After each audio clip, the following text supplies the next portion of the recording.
Vamos abrir as nossas Bíblias, Tiago, capítulo 1. Nós vamos ler dos versos 22 ao 25. Tiago, capítulo 1.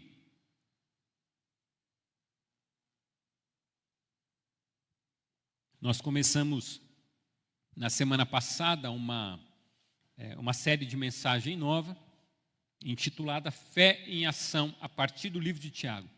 Eu quero que nesses dias você se familiarize mais profundamente com o livro de Tiago, que é um livro com muitas orientações práticas para que a gente viva uma fé sobrenatural e experiências lindas com Deus.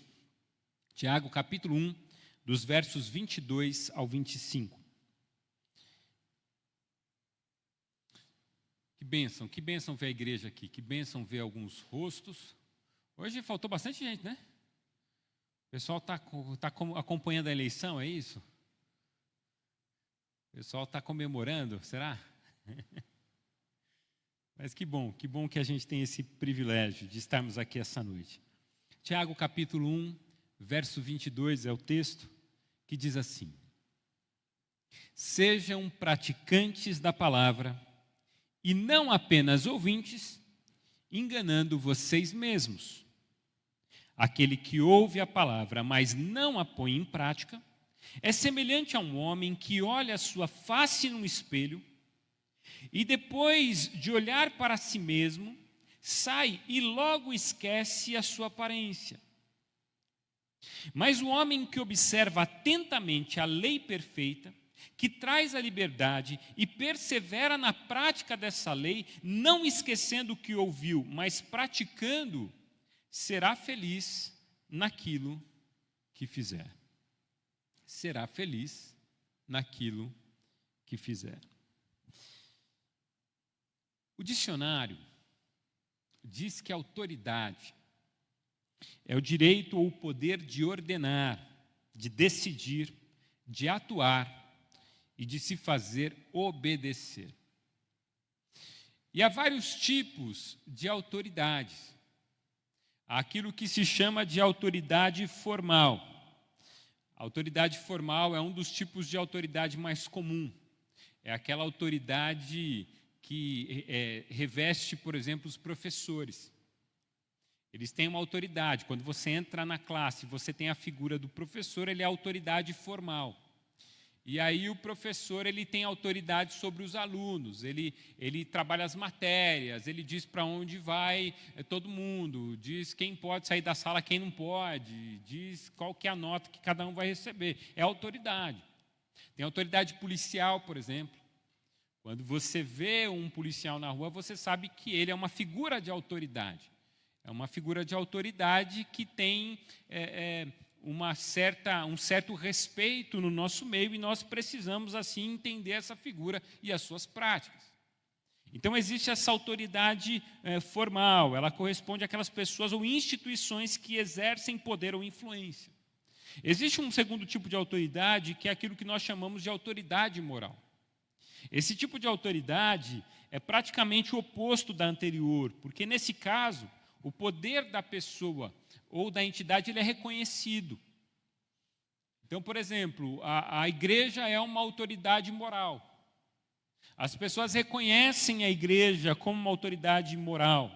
O poder é concedido a essa autoridade a partir do respeito e da função de respeito que ela gera.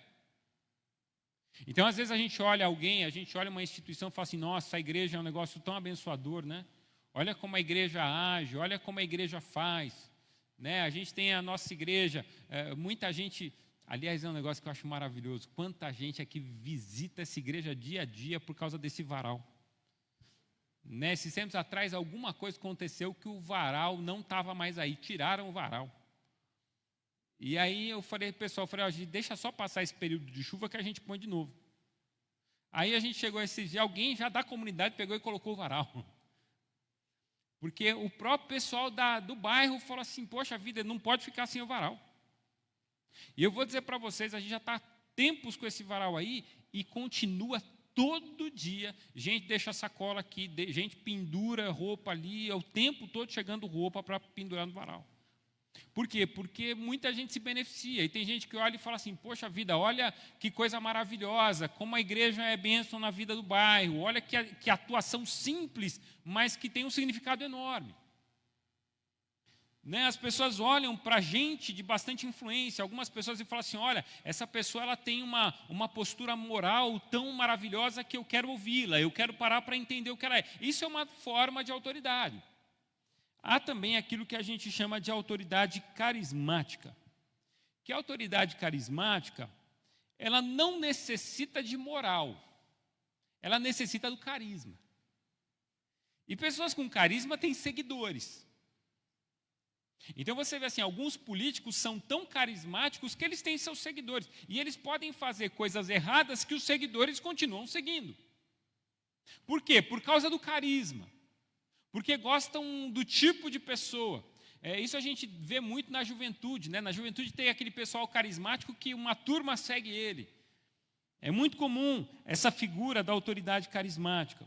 Mas tem a autoridade também coercitiva, que é um tipo de autoridade mais nocivo, porque é uma autoridade que se impõe no uso da força. Vocês vão ter que me obedecer a partir de agora. A partir de agora eu que mando nesse lugar. E tem, em último lugar, a autoridade democrática, que é um dos tipos de autoridade mais saudáveis e admiradas, né? Que é a autoridade que ela vem através da escolha da maioria. Então, por exemplo, a gente fez isso hoje.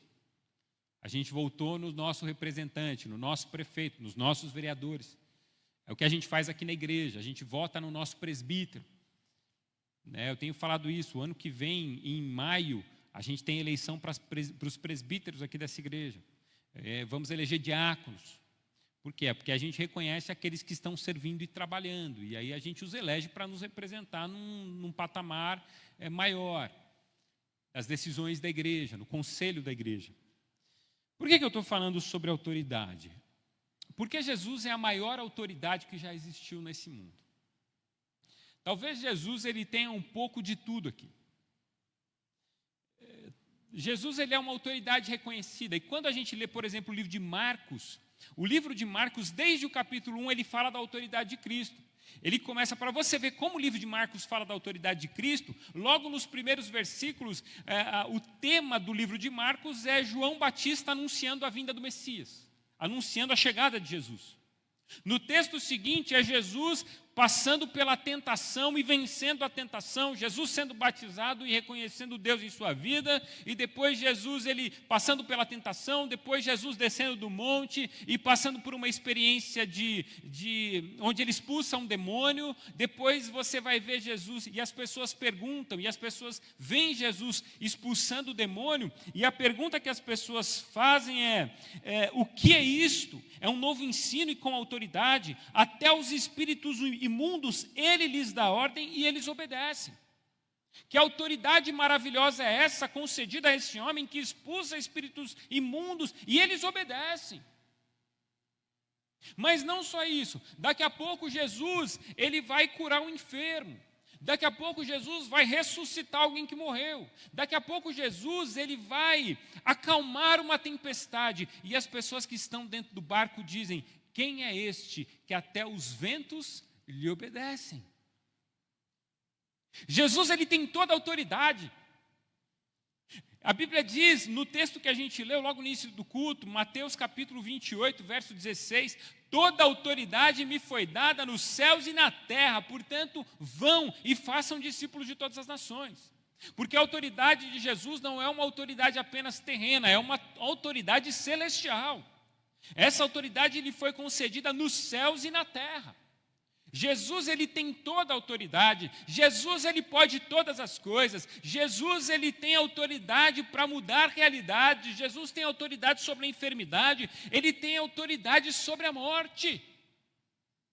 E a Bíblia diz que Jesus ele venceu a morte, ressuscitando e mostrando que a morte não é o fim. A morte é um processo pelo qual nós passamos para alcançar a vida eterna. Louvado seja Deus por isso. A morte não tem a palavra final sobre as nossas vidas. Jesus, ele é autoridade sobre todas as coisas. Mas uma das coisas que fazia com que as pessoas reconheciam a autoridade de Jesus, por mais que elas não gostassem de Jesus, por mais que tentassem em vários momentos matar a Jesus, tirar a vida de Jesus e perseguiam Jesus, uma das coisas que incomodavam as pessoas é porque Jesus, ele tinha uma autoridade que ela era proveniente entre a coerência que ele tinha entre a fé e a prática. Porque Jesus, o que impressionava Jesus na vida das pessoas, não é só as curas, é que a sua palavra, o seu modo de vida, a sua mensagem, ela corroborava com a sua prática. Havia uma caminhada comum. Ele vive aquilo que ele prega. Ele vive aquilo que ele fala. E a igreja de Jesus, ela tem que ser o reflexo disso. A igreja de Jesus é o reflexo do próprio Cristo. E uma das coisas que nós, como povo de Deus, precisamos fazer é viver o evangelho o qual nós dizemos que cremos. Porque não basta dizer que eu creio no evangelho se eu não vivo o evangelho. Porque assim, se eu não vivo, a pergunta é, será que eu creio? Eu não vivo por quê? Eu não vivo porque eu não creio? Essa é a questão. Se eu quero ser sal e luz da terra, se eu quero ser a igreja, e aqui nós estamos falando com uma igreja dispersa, uma igreja espalhada entre as nações, e o que Tiago está dizendo é, se você, igreja dispersa, quer ser o sinal da glória de Deus, se vocês querem viver o melhor de Deus na vida de vocês, vocês precisam adquirir na sua caminhada uma coerência entre aquilo que vocês falam e aquilo que vocês vivem. Essa é a autoridade de Deus sobre vocês. A autoridade de Deus sobre vocês vem a partir dessa condição. E eu gostaria, a partir dessa ideia, eu queria compartilhar algumas lições com você. Porque se a gente vivenciar isso, se a gente compreender, a gente vai mudar algumas práticas que a gente tem em relação a nós mesmos. E a primeira lição que eu aprendo com esse texto é que pessoas que têm coerência entre fé e prática, elas são honestas consigo mesmas. Elas são honestas consigo mesmas. Você que tem uma coerência entre fé e prática, você é honesto consigo. Porque se você olhar para o texto, e eu quero convidar você para olhar para a sua Bíblia de novo, para o livro de Tiago, o texto diz assim, no verso de número 22.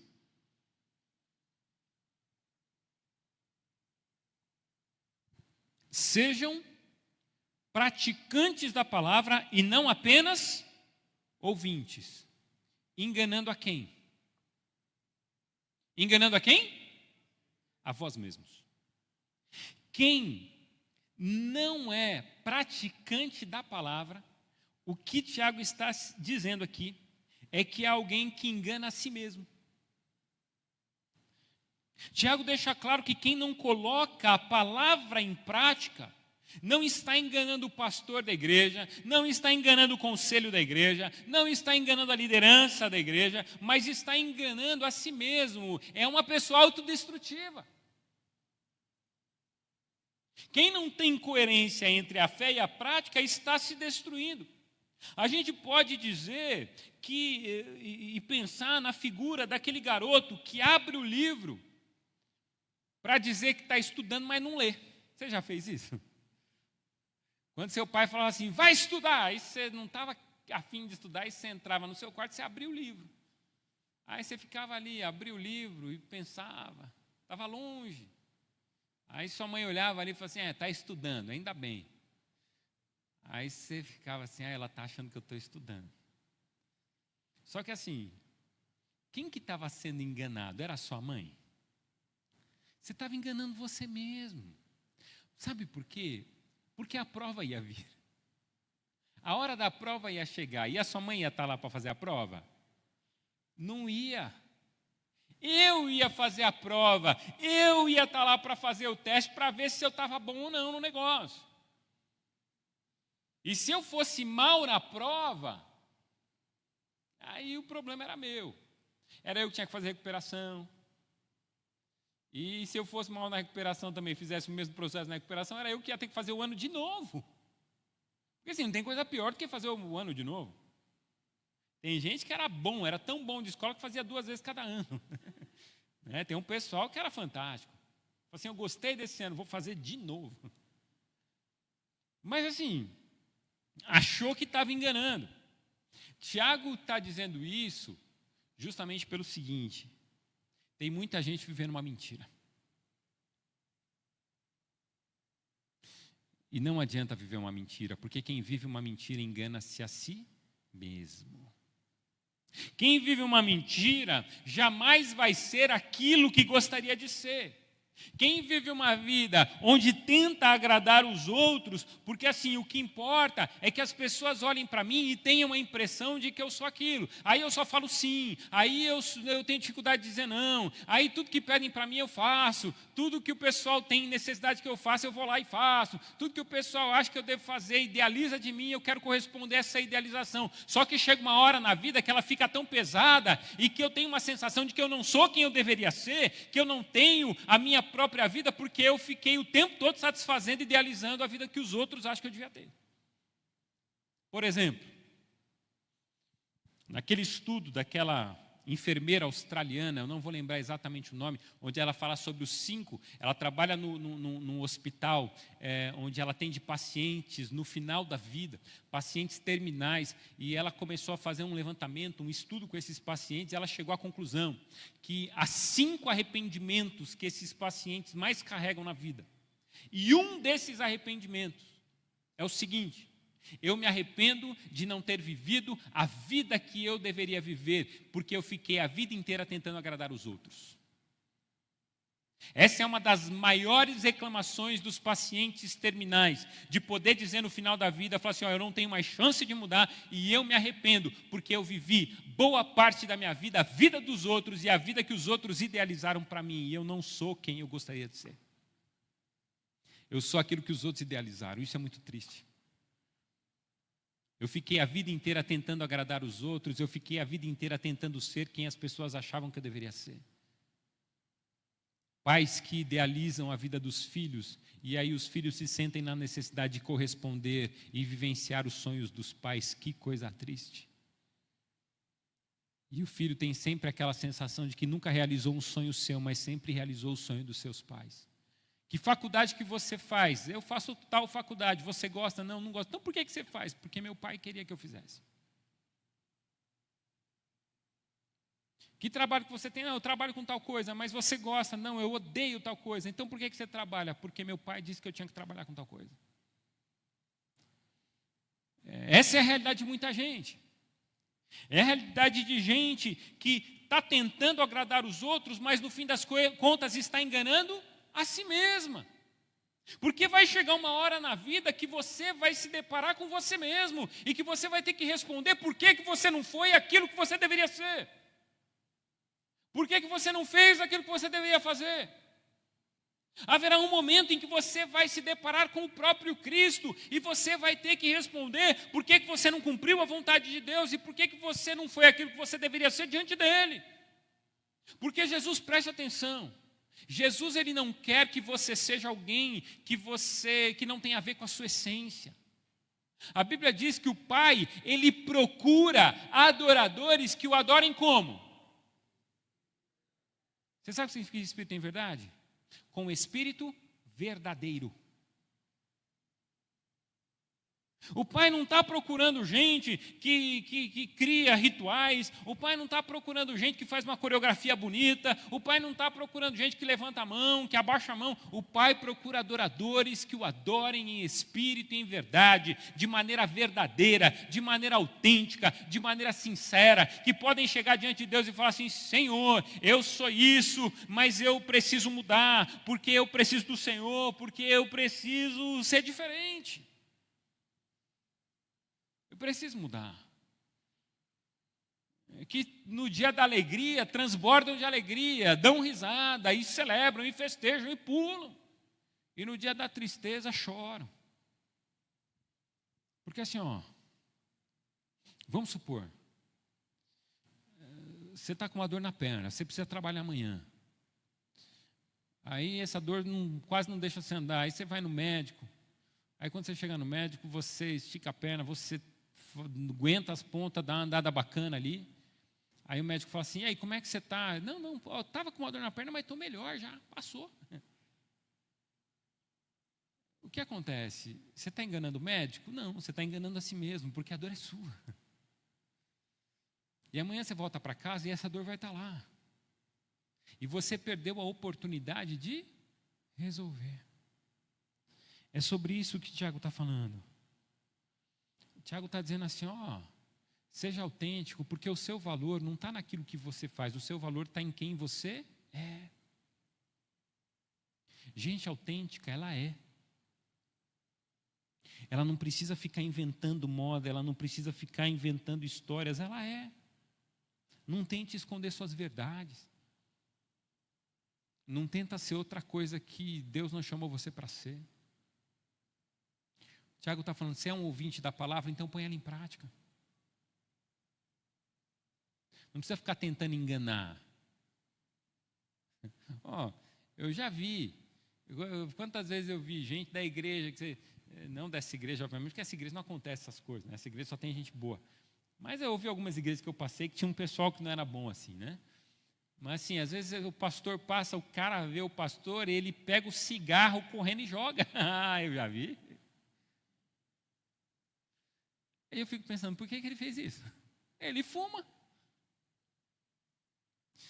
A pergunta é, por que ele não assume aquilo que ele é, ao invés de ficar tentando demonstrar aquilo que ele não é? Por que ele tem que jogar?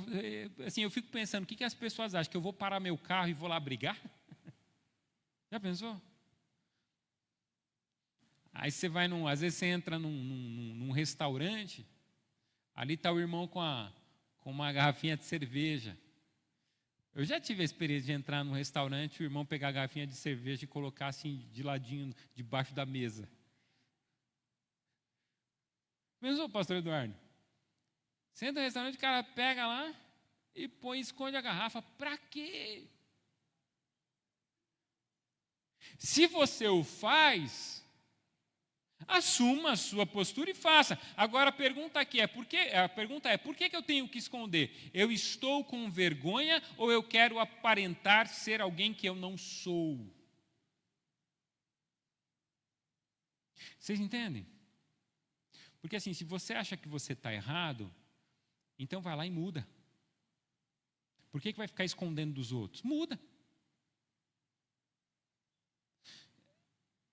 Mas não fica tentando ser aquilo que não é.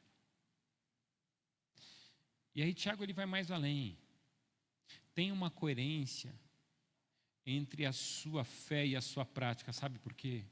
Porque se você tiver coerência, você estará sendo honesto com você mesmo. E ser honesto consigo mesmo é o primeiro passo para você ser trabalhado e alcançado por Jesus. Eu sei quem eu sou, eu sei o que eu faço. E eu sei das mudanças que eu preciso, e é por isso que eu as busco. Amém? Sejamos honestos. Mas eu aprendo uma segunda lição. Tenha coerência entre fé e prática e reafirme a sua identidade, que está aí no verso 23.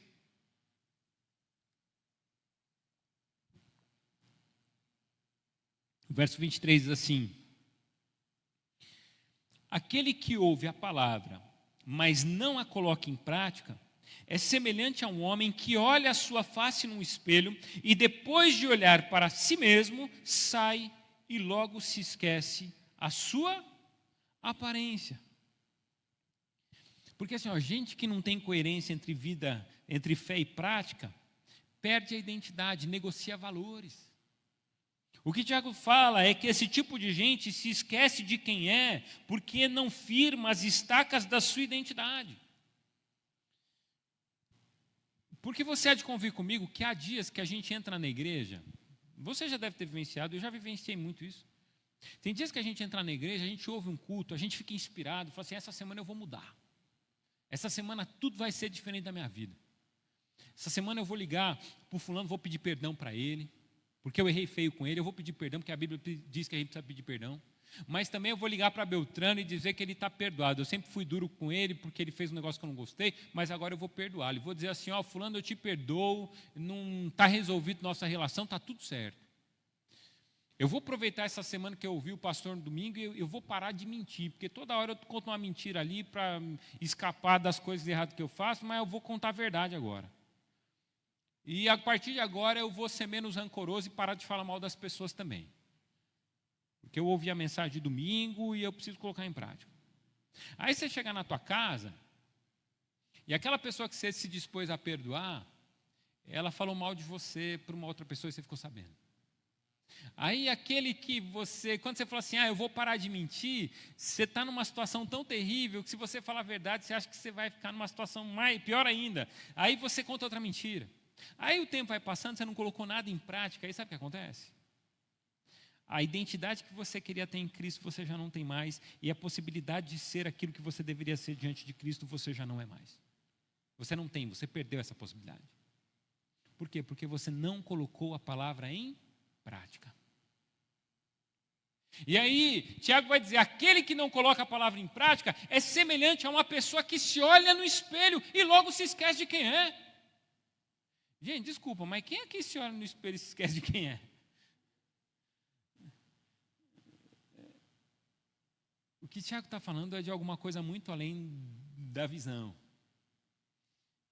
Ele está falando que a gente esquece qual que é a nossa identidade e a gente continua fazendo tudo errado, porque a gente decide não colocar a palavra de Deus em prática.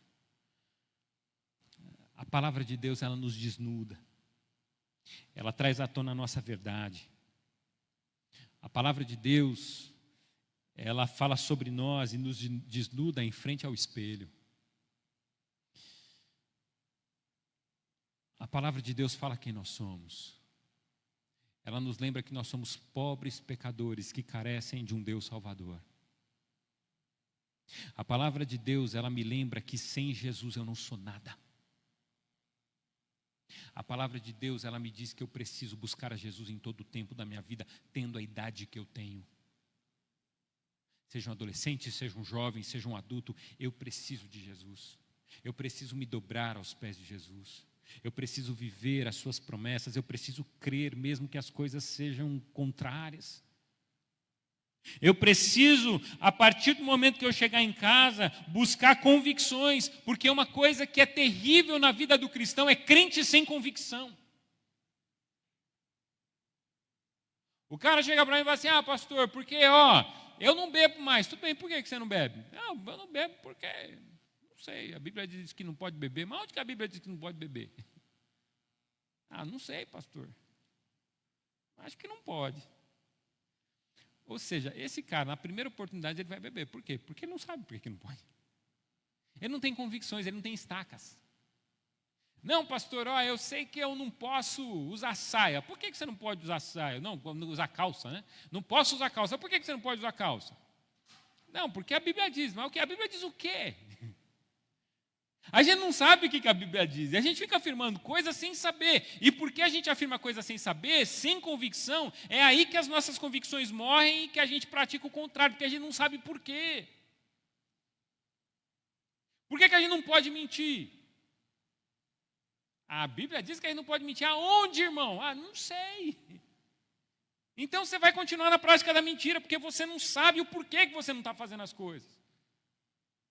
Por que a gente não pratica determinadas coisas? É porque a tua igreja proíbe? Não, meu pastor é bravo. Aquele pastor René é terrível. Não posso. Irmão, desculpa, eu tenho uma convicção na minha mente, no meu coração, que é o seguinte. Eu não sou tutor, eu sou pastor de ovelhas. Deus me chamou para pastorear. Eu não sou tutor. Eu não vou ser alguém que vai ficar na tua vida dizendo que você tem que fazer o que não tem que fazer.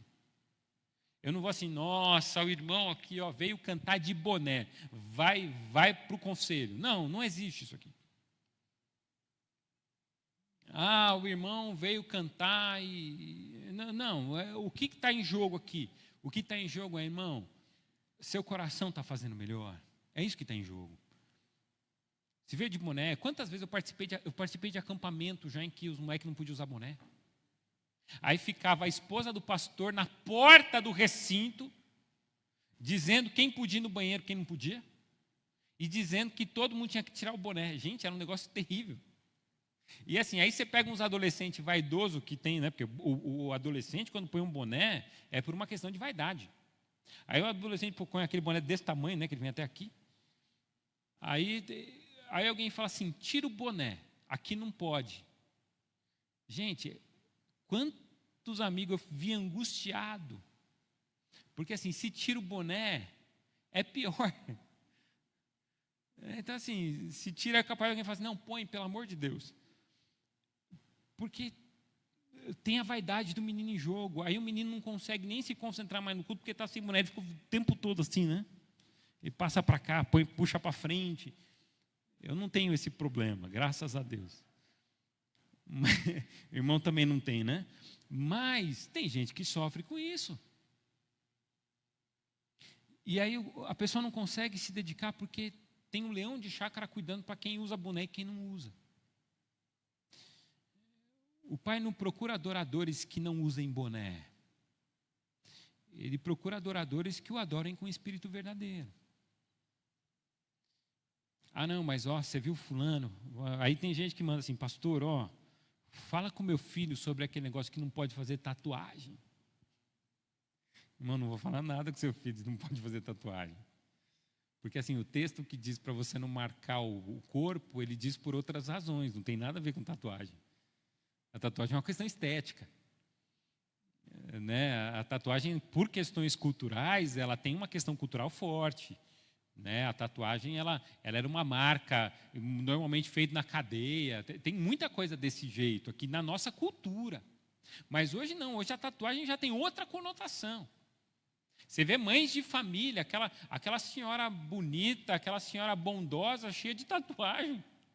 Vai falar o quê? Que ela era do mal? Não. Né, assim, pastor, do que você está falando? O que eu estou falando é o seguinte, é que fazer ou não uma tatuagem é mais uma questão da cultura da casa do que de uma cultura espiritual. Então você fala assim, conversa com o pastor do porquê que você não pode fazer tatuagem, eu não vou falar nada, porque na Bíblia não fala nada sobre isso. Então é bobagem. Eu tenho tatuagem, eu não tenho tatuagem. Por quê? Porque eu acho uma bobagem. Depois, antigamente ainda você sofria por causa disso, até para arrumar emprego. Hoje não, hoje todo mundo tem. Mas não é isso que está em jogo. Tem gente que gosta, tem gente que não gosta, tem gente que acha fantástico. E tem tatuagens bonitas mesmo, mas não é essa a questão. Eu conheço pastores tatuados, que têm um braço inteiro tatuado. Mas não é essa a questão não é externa, a questão é interna. E às vezes a gente fica preso nas questões externas e a gente esquece da questão interna, onde está a nossa identidade, porque a gente está se esquecendo quem é. A gente fica cuidando das questões externas para ver se a gente alcança o reino dos céus e a gente vai esquecendo que a nossa identidade ela é interior. Porque tem coisas que a gente faz, mas a gente não sabe por que a gente faz. Tem coisas que a gente faz que a gente não tem razão para fazê-las. A gente é uma geração que a gente amarra o diabo, a gente declara a vitória, a gente busca o avivamento, a gente busca profetas e profetisas, a gente chuta o laço, a gente toma posse, mas a gente não perdoa, a gente não prega o evangelho, a gente não devolve o dízimo, a gente não devolve a oferta, a gente não ajuda o próximo, a gente não faz jejum, a gente não faz nada. Mas a gente está preso nessas coisas. Não, eu tenho que amarrar o diabo.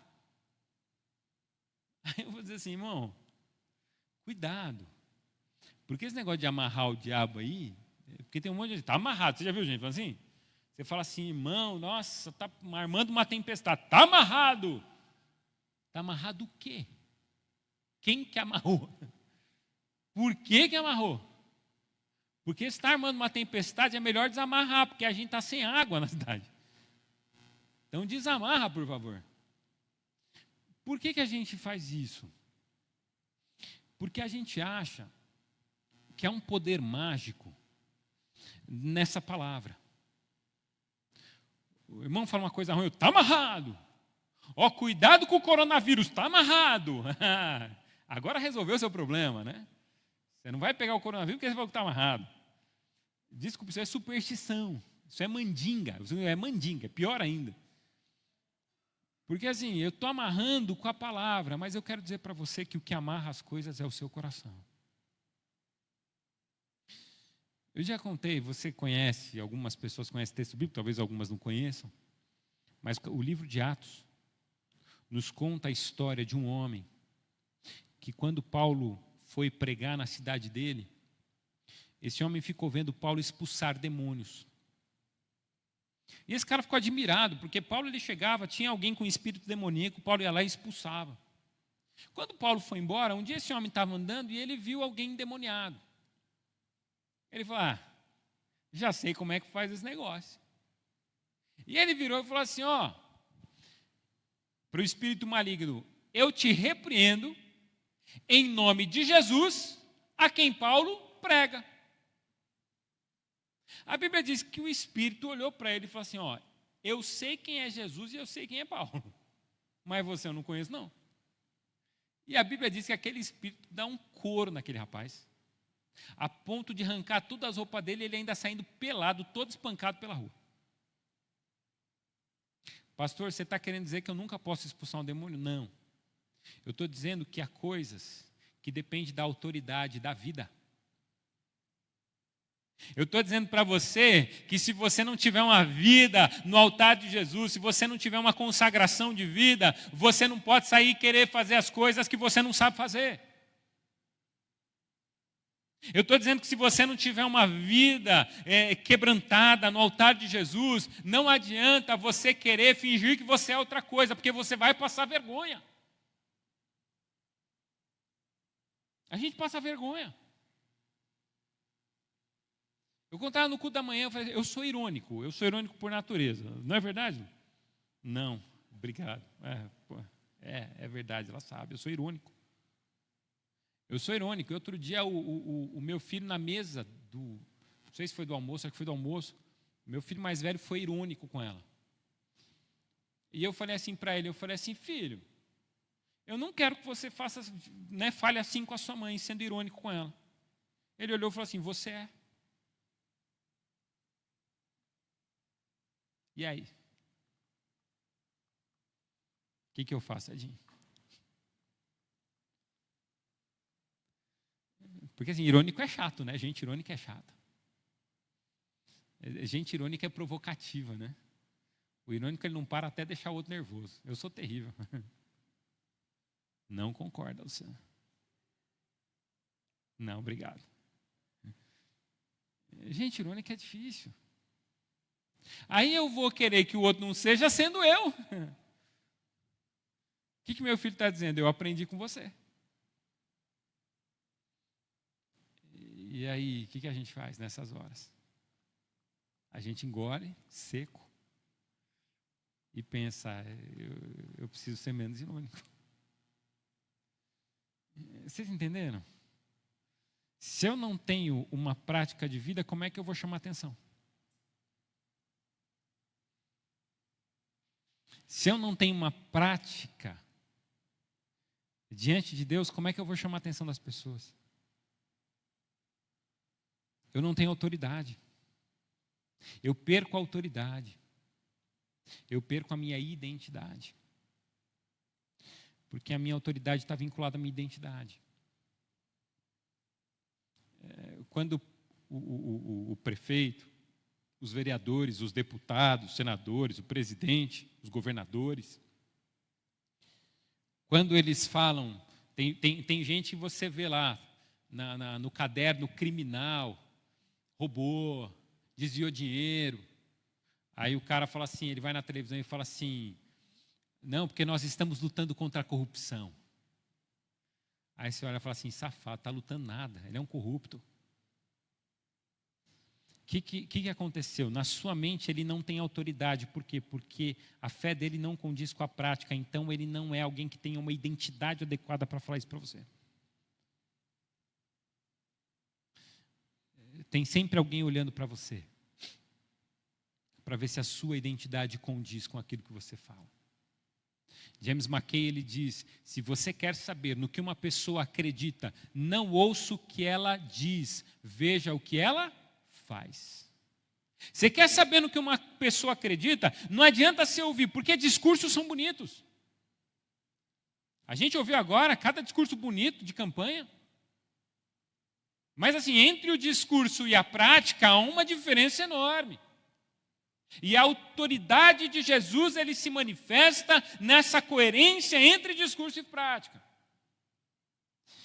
E terceiro e último lugar, eu aprendo com esse texto.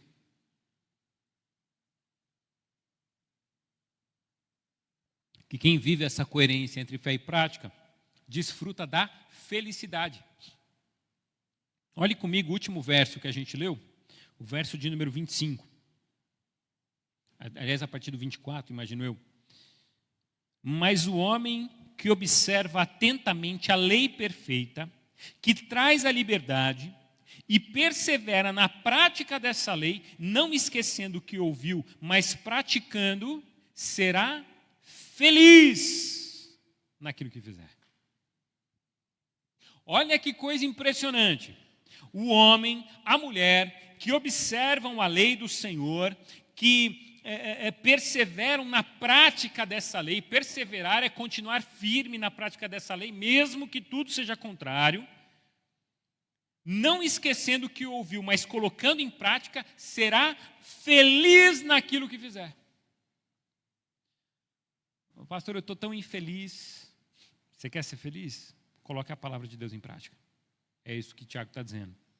Tiago fala que observar a lei de Deus, perseverar na lei de Deus, ou seja, conhecer e se manter firme a ela, levam as pessoas à felicidade. Quem faz isso será feliz. E essa é uma promessa divina, não é uma promessa do pastor, é uma promessa da sua palavra. O caminho da felicidade está em conhecer a palavra de Deus e praticar a palavra de Deus. Olha que coisa maravilhosa. Então, a partir disso, o que eu quero dizer para você? Comece agora a planejar a sua felicidade. E viver essa felicidade, e viver essa... textos bíblicos falam sobre a bem-aventurança. O que são os bem-aventurados? São felizes. Pessoas felizes, pessoas que têm uma completude dentro do seu ser. Porque assim, vamos ser sinceros, dá uma tristeza quando a gente não consegue fazer aquilo que a gente gostaria de fazer. Você chega e fala assim, eu queria mudar o meu tratamento com o seu filho. Aí você está gritando com o seu filho, batendo no seu filho, esmurrando o seu filho. Você fica feliz com isso? Não. Você fala assim, não, eu preciso me tornar um ser humano melhor, eu preciso obedecer a Deus, e aí você desobedece. Você fica feliz? Você fica mal. Você fala, eu quero mudar de vida, e você não consegue mudar de vida. Você fica feliz? Não, você fica mal. O que eu quero dizer para você? Eu quero dizer que quando a gente consegue entrar numa comunhão profunda com Deus, quando a gente consegue colocar em prática a sua palavra, obedecer a sua palavra, as coisas começam a acontecer na nossa vida. A bênção de Deus, ela recai sobre nós. Deuteronômio, capítulo 28. Lê na sua casa depois Deuteronômio, capítulo 28. Ele vai falar das bênçãos de Deus que são prometidas e derramadas sobre aqueles que o obedecem. Porque assim, se eu quero as bênçãos de Deus na minha vida, e se eu perguntar aqui, quem quer a bênção de Deus? Todo mundo vai levantar a mão. Quem não quer, poxa? Agora eu vou perguntar para você, quem está disposto a obedecer a Deus? Aí é difícil, hein, pastor? Sim, mas a gente precisa. Porque se eu quero colher as bênçãos de Deus, se eu quero viver uma vida feliz, é melhor eu viver do jeito que Ele está me propondo. Porque, a gente sabe como é difícil sair do problema sozinho. Você já se enfiou numa dívida? Eu creio que só eu aqui, ninguém aqui já teve dívida, só eu. Aqui o pessoal é bem de vida. Mas assim, é igual dívida, você não sabe o que fazer. Aí com uma dívida você vai falar assim, não, preciso de dinheiro emprestado. Aí você está com o nome sujo, aí você procura um agiota. Aí você pega um dinheiro emprestado com o agiota, aí você se lasca de vez. E aí está aquele cara cobrando você todo dia porque você não consegue pagar as parcelas direito. E aí você está com aquela dívida que só cresce. Os juros é um negócio absurdo. Aí, de repente, você chega um dia e fala assim, fulano, um amigo seu, um parente seu, que sabe de finanças, e fala assim, eu estou com esse problema. Ele falou, poxa, por que você não falou comigo antes? Se você for por esse caminho, por aquele caminho, fizer isso, fizer aquilo, você resolve, você baixa os juros, você baixa o valor da dívida e ainda você consegue pagar essas parcelas com mais naturalidade. Aí você fala, nossa, que bênção, dá para fazer. Aí você faz, você fica feliz. É mais ou menos assim com Deus. Se a gente conversar direto com Deus, talvez os nossos problemas sejam resolvidos com mais facilidade e a gente não fique tão desesperado. O que o texto está dizendo é que quem obedece é mais feliz. Portanto, eu quero encerrar essa mensagem dizendo o seguinte: comece a organizar a partir de hoje a sua vida, para que você não seja apenas um ouvinte da palavra, mas um praticante. E a minha pergunta para você é: o que você pode fazer a partir de amanhã? Aliás, o que você pode fazer a partir de hoje? E o meu primeiro desafio para você hoje é: entregue tudo a Deus. Diga, Senhor, a tua palavra diz, entrega o meu caminho ao Senhor, confia nele e ele tudo fará. Eu quero ser feliz, como diz esse texto, então eu preciso entregar o meu caminho ao Senhor. Mas a tua palavra também diz que bem-aventurado, feliz. Porque esse bem-aventurado são aqueles que não andam segundo o conselho dos ímpios, não se detêm no caminho dos pecadores, nem se assenta na roda dos escarnecedores. A minha pergunta é: quem que eu preciso tirar da minha vida para ter uma vida melhor? Porque tem gente que é tóxica e destrutiva e não consegue deixar você firme na fé, atrapalha a sua vida. Que práticas eu vou adotar a partir de hoje para que a minha vida com Deus ela seja uma vida mais coerente e melhor? O meu relacionamento com Deus seja um relacionamento mais profundo. Que prática você precisa adquirir a partir de hoje? Não, amanhã eu vou começar o meu dia com leitura bíblica e oração. Não, eu vou fazer isso de madrugada, porque de madrugada todo mundo dorme, eu fico acordado e é mais fácil eu ter os meus momentos de comunhão com Deus. Faça isso então. Qual que é o melhor momento para você ter comunhão com Deus? Não, pastor, eu estou com um problema ali com a minha internet, porque abre uns sites esquisitos lá no meu computador e eu preciso parar de vê-los. Então, assim, o que eu preciso fazer para que essas coisas não estejam mais diante dos meus olhos? É sobre isso que a gente está falando aqui. O que eu preciso fazer a partir de agora para ser um praticante da palavra e não somente ouvinte? Porque se eu quero hoje colher os frutos benditos que Deus quer dar para mim, então eu preciso mudar a minha prática. E eu preciso mudar agora. Eu preciso começar a parar de querer agradar os outros. Então eu preciso começar a falar não. Eu preciso começar a fechar a porta. Eu preciso começar a desligar o telefone. Eu preciso começar a criar barreiras para que eu me torne aquilo que Deus quer que eu seja. E para que eu me torne aquilo que eu preciso me tornar, e eu vou me satisfazer nisso. Amém, igreja? Que Deus nos abençoe. Porque eu não quero que você chegue no final da vida. Imagina lá você completando 100 aninhos. Já pensou? Eu não sei quantos anos você pretende viver, né? Eu acho que é muito. Eu acho que 70 tá bom. Tá bom demais. Não? Menos? 80. Eu achei que ela ia falar 60. Não, 80 é, já pensou sua esposa falando de você? 70 é muito. Não, você é 80. Obrigado, mãe. Mais 10 anos ela me deu aqui, ó. Maravilha. Mas assim, pensa, 80. Você está chegando nos seus 80 anos. Aí você olha para trás e fala assim: caramba, eu não vivi minha vida.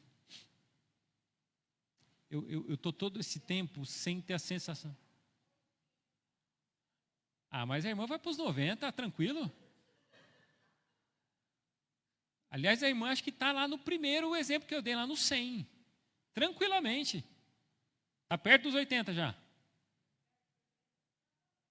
Trabalhando, olha só que maravilha. Vai chegar longe. E aí você olha para a vida, que maravilhoso é olhar para a vida e falar assim: olha, eu criei meus filhos, eu vivi bem com eles, eu não fiquei jogando em cima deles as minhas angústias, eu construí uma vida legal, eu fui quem eu gostaria de ser, eu resolvi meus problemas, talvez tardiamente, mas eu resolvi cada um deles. E eu me tornei uma pessoa feliz, louvado seja Deus. Olha que maravilha. Eu fiz aquilo que eu tinha que fazer. Que Deus abençoe a sua vida. E que ao chegar aos 80 anos ou aos 100, né, Deus te dê a possibilidade de olhar para a sua história e dizer: louvado seja Deus, porque eu caminhei com Ele e eu sou feliz com Ele por todos os dias. Feche os seus olhos, vamos orar.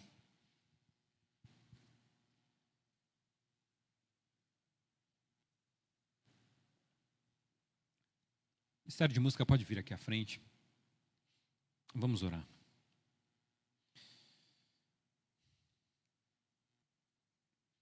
Eu quero que você coloque sua vida no altar do Senhor.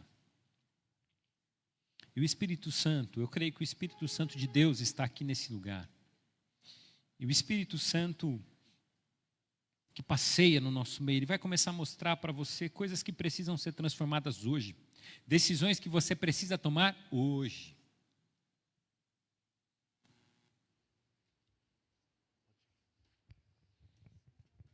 Quais são as decisões que você precisa tomar hoje? O Espírito Santo vai te mostrar pessoas e agora, na sua mente, no seu coração, pessoas que precisam sair da sua vida. Pessoas que te fazem mal. Pessoas que te afastam de Deus. Sentimentos que talvez você precise hoje resolver no altar do Senhor. Não, eu sou muito bravo. Eu sou briguento. Eu sou muito conflituoso. Eu sou muito crítico. Eu entro na igreja, não consigo prestar atenção na palavra. Eu presto atenção em tudo que está errado, tudo que não aconteceu, o que eu achei que deveria acontecer. E eu não consigo me entregar a Cristo, eu não consigo louvar ao Senhor, eu não consigo fazer o meu melhor. Pastor, eu tenho um olhar tão difícil, eu tenho um olhar para as coisas ruins, eu presto atenção só nelas e não consigo ver as coisas boas. Irmãos, está na hora de mudar esse olhar hoje em nome de Jesus. Pastor, eu preciso colocar a palavra de Deus em prática e eu preciso começar hoje perdoando alguém. Eu preciso deixar raiva para trás, eu preciso deixar o ódio para trás, eu começo a carregar coisas do meu coração e quando eu vejo elas estão lá enraizadas e eu preciso tirar. Porque quando eu oro eu não consigo me concentrar em Deus porque eu estou concentrado em tudo isso. Irmãos e irmãs, está na hora de tirar isso em nome de Jesus. Em nome de Jesus. Senhor, nos ajuda, Pai. Ó Pai, nos ajuda a tirar tudo aquilo que nos impede de viver algo maior com o Senhor. Ó Deus, nos ajuda a romper com uma vida em que a gente ouve a Tua palavra, mas a gente não coloca em prática. Ó Deus, tira de nós esse comodismo.